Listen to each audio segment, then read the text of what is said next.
F'Diċembru, in-numru ta' nies jirreġistraw għax-xogħol kien 2167. Dan ifisser tnaqqis ta' aktar minn 25% meta mqabbel mal-istess xahar tal-2016.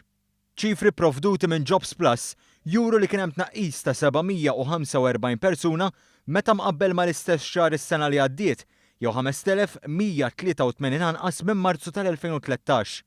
L-NSO qal li tnaqqis kien irreġistrat fost l-etajiet kollha u fost dawk kollha li kienu qed jirreġistraw, irrelevanti kemm kienu ilhom jagħmlu hekk. It-tnaqqis qawwi fil-qatt kien irreġistrat l-aktar fost iż-żgħażagħ. F'din il-kategorija kien hemm tnaqqis ta' 1029 persuna qiegħda mill-bidla fil-gvern fl-2013.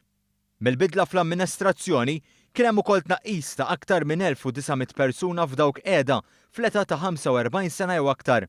Anke f'Għawdex f'Diċembru l-ammont ta' nies ifittxu impjieg kien l-inqas fl-istorja bit-tnaqqis ta' 52% fuq l-2013. Kategorija oħra meqjusa f'riskju soċjali ukoll rew titjib.